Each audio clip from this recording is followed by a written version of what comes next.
तो महाराष्ट्र से इस वक्त की सबसे बड़ी खबर, सबसे बड़ी तस्वीर सामने आ रही है। संजय राउत से जो पूछताछ ईडी की इस वक्त चल रही है, दरअसल पात्रा चौल घोटाले मामले में संजय राउत से ईडी की ये पूछताछ जारी। ईडी के पास सवालों की वो फहरिस्त, वो लिस्ट मौजूद है जिनके बूते वो इस वक्त पूछताछ यहां पर संजय राउत से कर रही है। और बताया ये जा रहा है कि ईडी की 3 टीमों में 8 से 10 अधिकारी संजय राउत से इस वक्त पूछताछ कर रहे हैं। दरअसल कई बार इससे पहले भी संजय राउत को इस बाबत समन्स जारी किया गया था, लेकिन संजय राउत एक बार भी पेश नहीं हुए थे।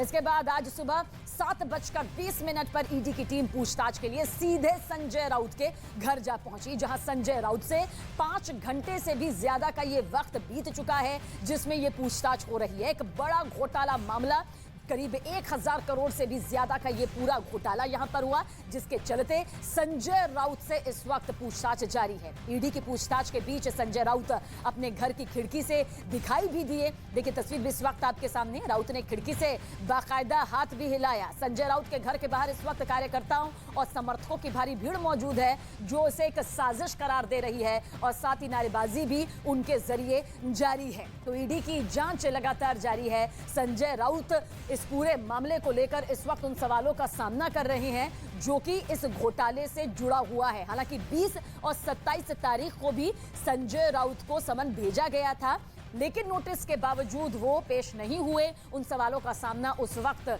उन तक नहीं हो पाया।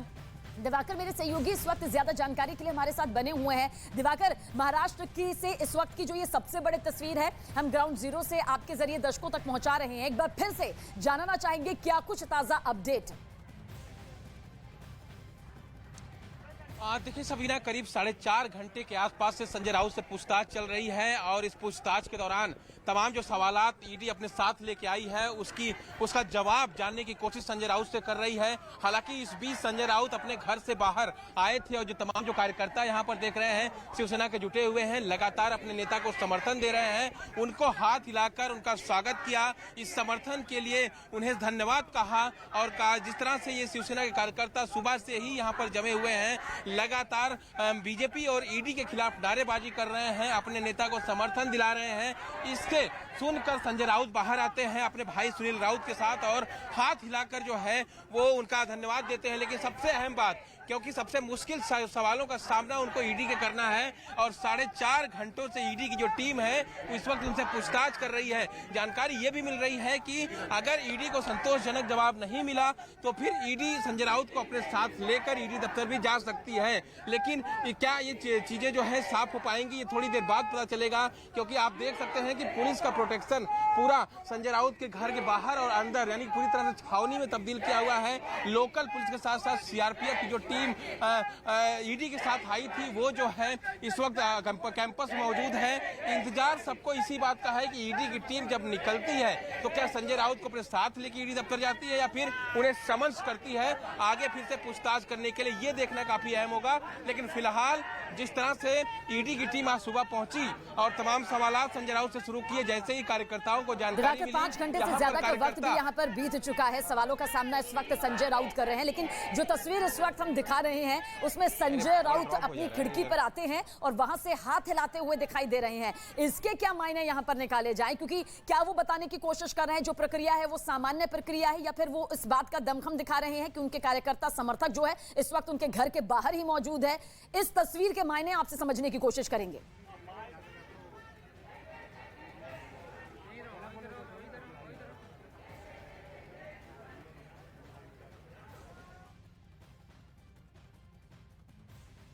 तो ईडी की जांच लगातार जारी है। संजय राउत को आप देख रहे हैं जो खिड़की से हाथ हिलाते हुए आपको नजर आ रहे होंगे। देखिए वो जानते हैं कि इस वक्त उनके घर के बाहर कई कार्यकर्ता मौजूद हैं, कई समर्थक मौजूद हैं जो लगातार हंगामा कर रहे हैं। उनके पक्ष में समर्थन को लेकर नारेबाजी भी यहां पर कर रहे हैं और साथ ही इसे साजिश करार दे रहे हैं। लेकिन समझना होगा, पात्रा चौल घोटाला एक बहुत बड़ा घोटाला जब सामने आया तो उसे लेकर संजय राउत से कई बार पूछताछ के लिए समन्स भी भेजे गए, लेकिन संजय राउत पहुंचे नहीं। वो सहयोग नजर नहीं आया संजय राउत का जिसकी उम्मीद की जा रही थी। और उसके बाद आज सुबह 7:20 5:20 पर सीधे ईडी की जो 2 टीमें हैं, 3 टीमें हैं, वो संजय राउत के घर पहुंच गई और पूरी प्रक्रिया जो जांच की है, तफ्तीश की है, वो जारी कर दी गई है। एक बड़ा घोटाला और इस घोटाले को लेकर अब संजय राउत पिछले 5 घंटे से ज्यादा का वक्त यहां पर बीत चुका है। ईडी की 3 टीमों से जो सवाल निकलकर सामने आ रहे हैं, उनसे जवाब दे रहे हैं।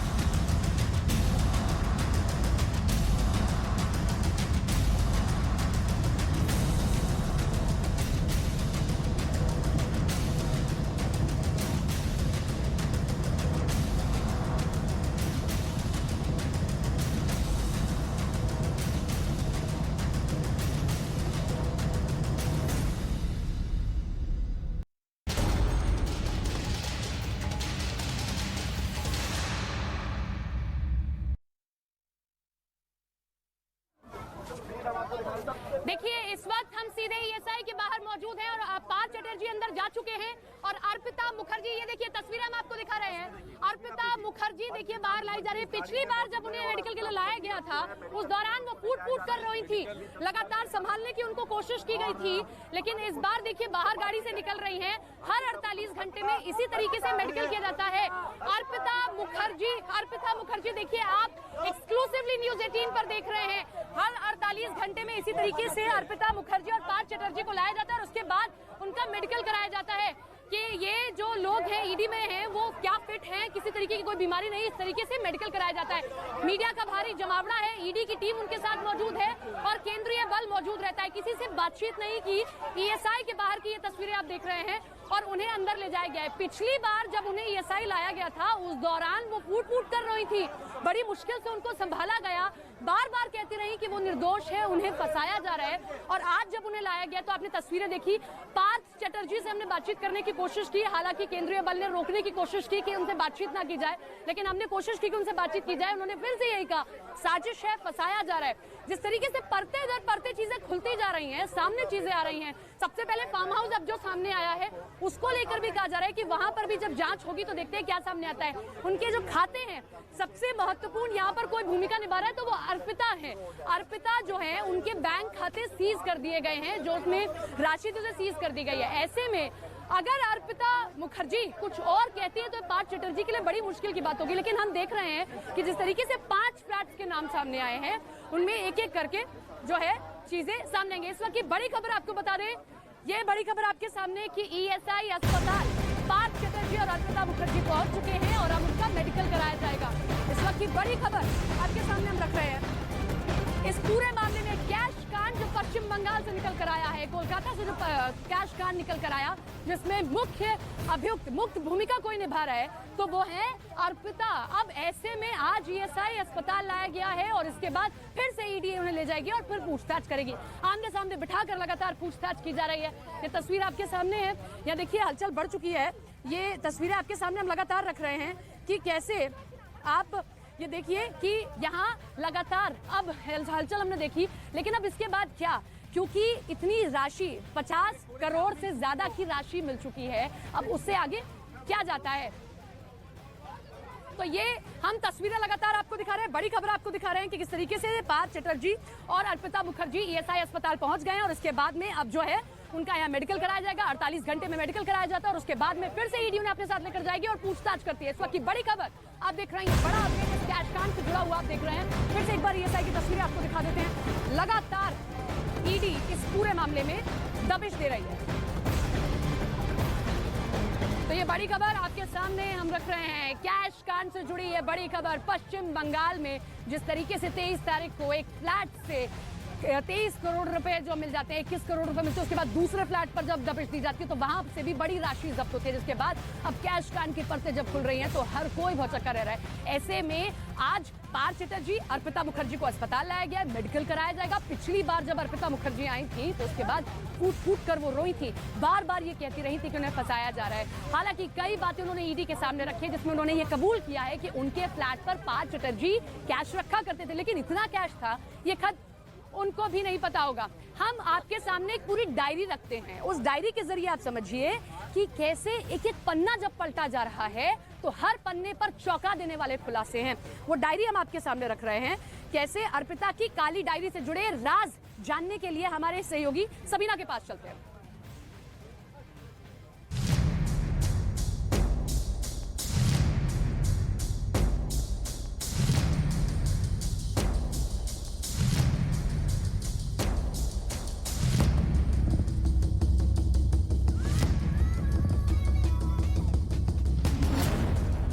मिल गई अर्पिता की काली डायरी।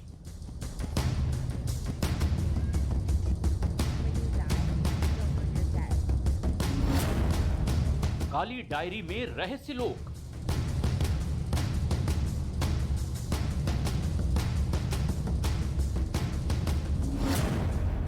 पार्थ की काली कमाई का पूरा सच।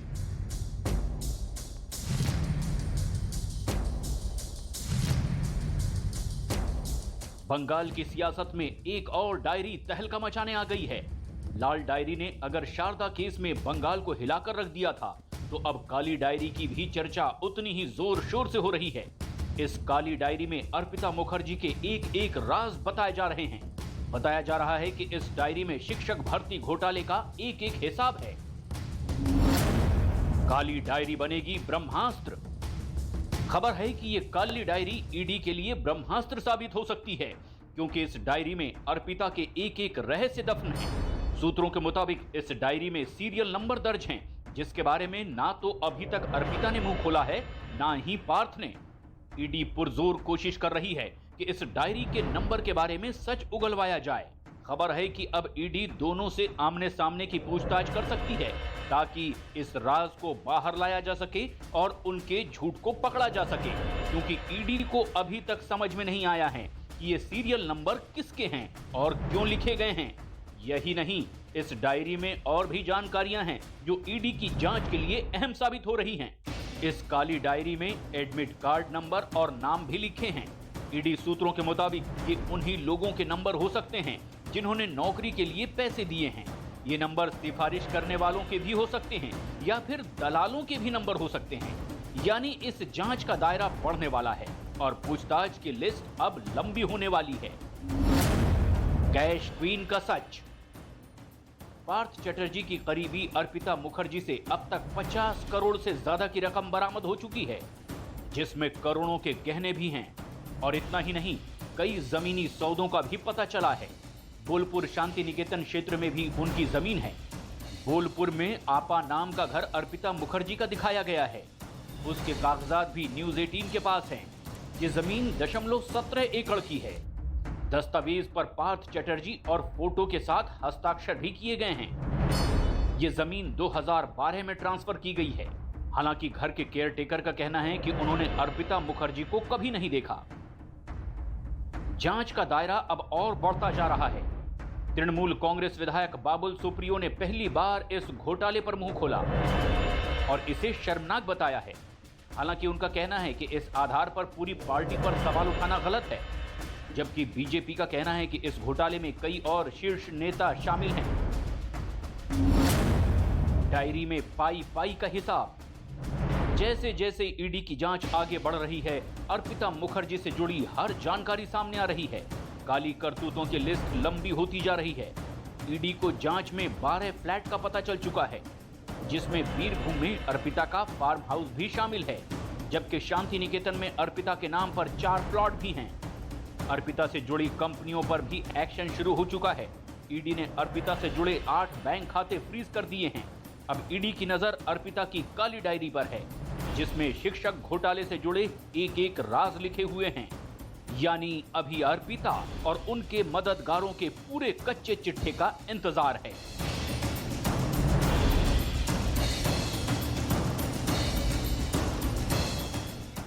तो इस काली डायरी से कई राज खुले हैं और इसके बाद में अब आपको बता दें कि बेलघरिया वाले फ्लैट से अर्पिता के 6 कंपनियों का पता चला है कि 6 कंपनियां अर्पिता के नाम पर रजिस्टर्ड हैं। इसी बात की जानकारी अर्पिता के इसी बेलघरिया वाले फ्लैट से मिली। बड़ी खबर आपको बता रहे हैं, जिस तरीके से एक के बाद एक पन्ने जब पलट रहे हैं तो चीजें साफ होती जा रही हैं। अब ये बड़ी खबर आपको बता रहे हैं कि बेलघरिया वाले फ्लैट से अर्पिता के 6 कंपनियों का पता चलता है, जो अर्पिता के नाम पर रजिस्टर्ड थी।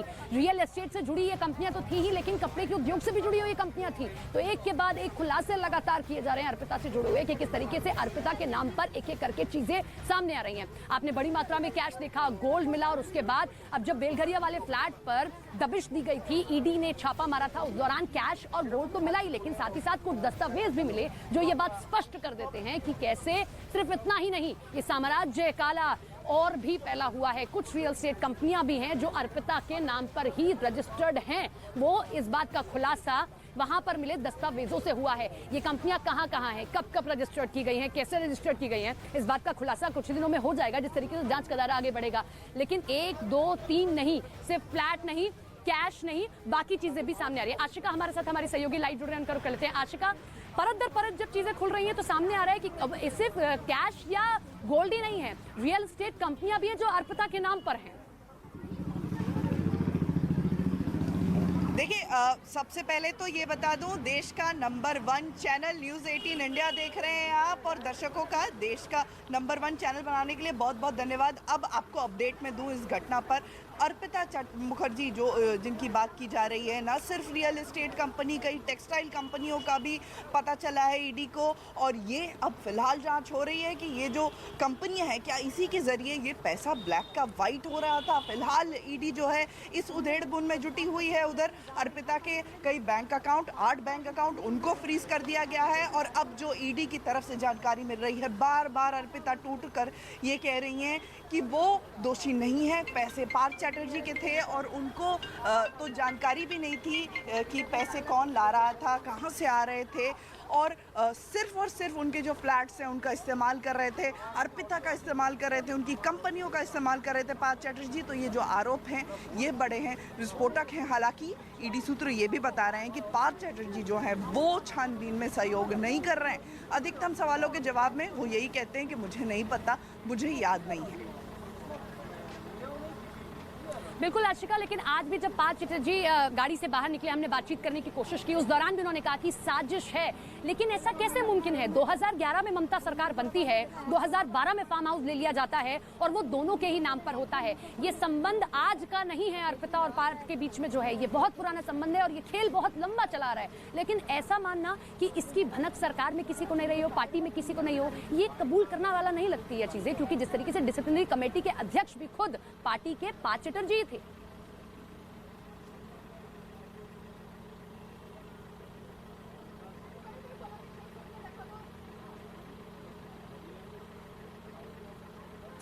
तो जाएंगे आशिका के पास में। देखिए, आशिका भी अहम जानकारी दे रही है, क्योंकि जिस तरीके से आपने देखा कि 23 तारीख को छापा मारा गया, उसके बाद में सनसनी फैल गई। ये खबर पश्चिम बंगाल से लेकर पूरे देश में फैल गई कि ममता बनर्जी के एक मंत्री के करीबी अर्पिता के घर से 1 करोड़ नहीं, 2 करोड़ नहीं, कितनी बड़ी मात्रा में कैश मिल जाता है। और उसके बाद जब परत दर परत चीजें खुलती हैं तो ये समझ आता है कि ये सिर्फ अर्पिता नहीं बल्कि पार्थ तक भी चीजें पहुंचती हैं। और 2000 काली डायरी एक हम आपको दिखाते हैं।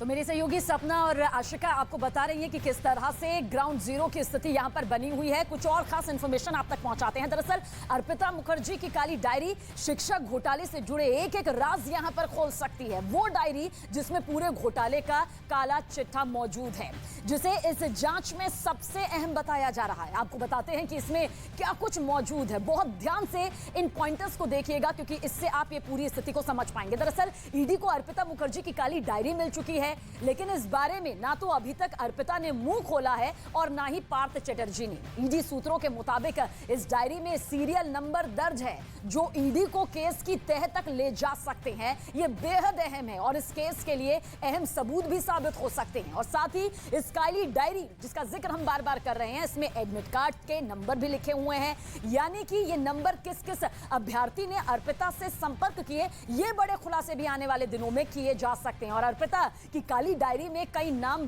का भी जिक्र किया गया है। ईडी सूत्रों के मुताबिक ये उन्हीं लोगों के नाम हो सकते हैं जिन्होंने नौकरी के लिए पैसे दिए हैं। साथ ही बताया जा रहा है कि ये नंबर दलालों के भी हो सकते हैं, यानी इस जांच का दायरा और ज्यादा बढ़ने वाला है। साथ ही पूछताछ की जो फहरिस्त है वो और भी ज्यादा यहां पर लंबी हो सकती है, जिसके साथ साथ कई खुलासे इसमें हो सकते हैं।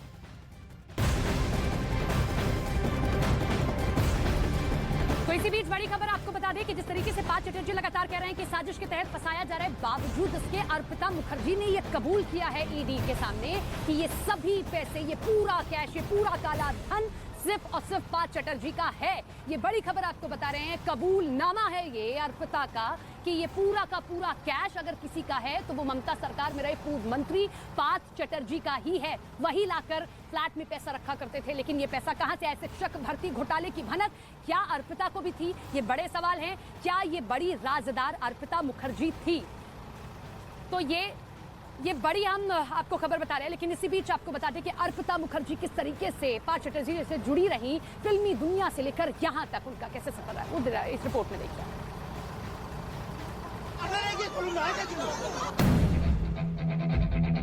लोग पूछ रहे हैं क्या राज क्या है? तुम कहो तो तुम्हारा नाम नहीं। रफ्तार जब बेहिसाब हो जाए तो अर्पिता मुखर्जी बनती है। एक बेहद साधारण परिवार की लड़की अर्पिता मुखर्जी रियल लाइफ की साइड हीरोइन, रियल लाइफ की ममता दीदी की सबसे बड़ी खलनायिका और विपक्ष की सबसे बड़ी हीरोइन बन जाती है।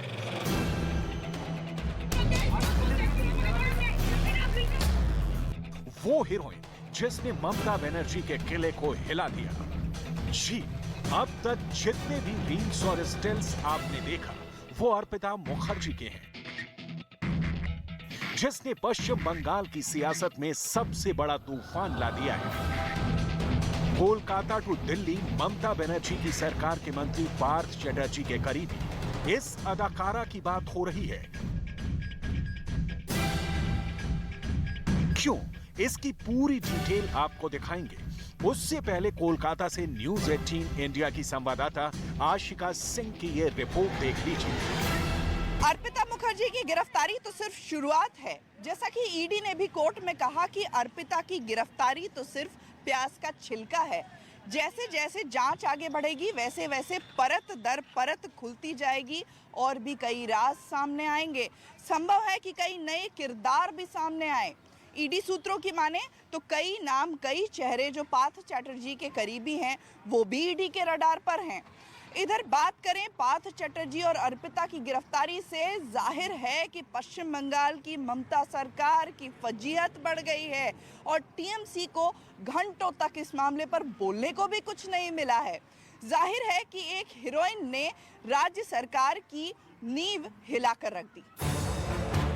सबसे पहले पश्चिम बंगाल के इस बाला ने कैसे बंगाल की सियासत में मुंबई वाली मूसलाधार बारिश करा दी है, वो जान लीजिए।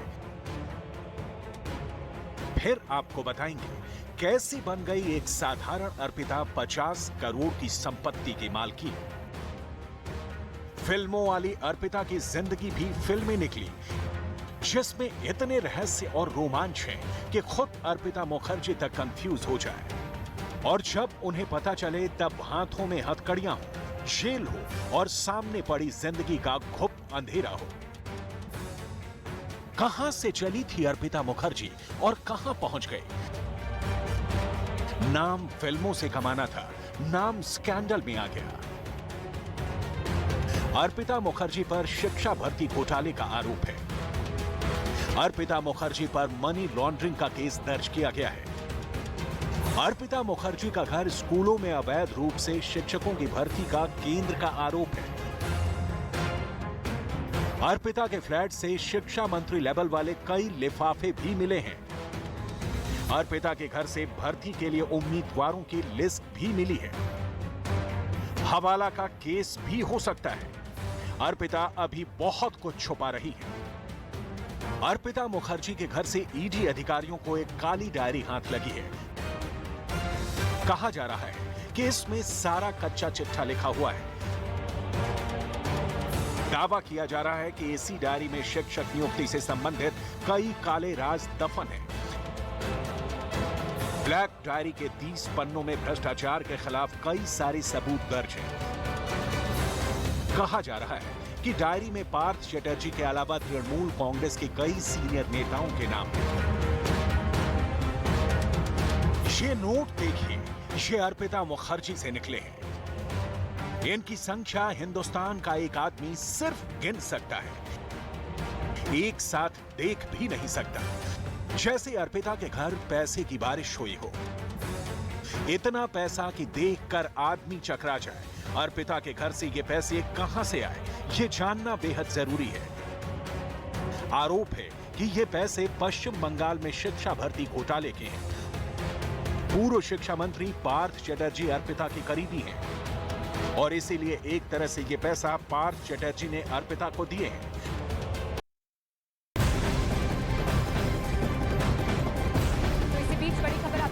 न केवल कैश बल्कि फ्रीज अकाउंट से 8 करोड़ रुपए जो हैं जब्त कर दिए गए हैं। ये बड़ी खबर आपको बता दें, इस वक्त की बड़ी खबर आप देख रहे हैं कि कैश, सोना, रियल एस्टेट की कंपनियां, लेकिन ये फहरिस्त यहीं खत्म नहीं होती है।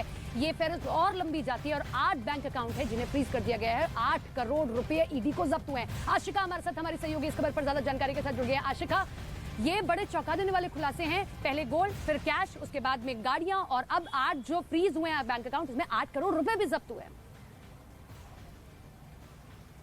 देखिए, देश के number 1 news channel news 18 India पर सबसे बड़ी खबर इस समय, सबसे बड़ा ब्रेक यही है कि जो फ्रीज अकाउंट अर्पिता के हैं उसमें से 8 करोड़, ये भी बहुत बड़ी रकम है। इसके पहले ही 50 करोड़ से ज़्यादा, और उसके अलावा बात करें सोने की, चांदी की, तो वो भी बहुत बड़ी संख्या में मिले हैं। करीब करीब ये आंकड़ा 55 करोड़ के पास पहुँचता है। अब 8 करोड़ रुपये इधर ईडी से। अर्पिता बार बार ये कह रही हैं कि उनका तो रुपयों से कोई नाता ही नहीं था और उनका जो परिवार है वो तो बहुत बुरे आर्थिक अवस्था में है, और इस उनके अकाउंट से ये 8 करोड़ रुपए निकलते हैं।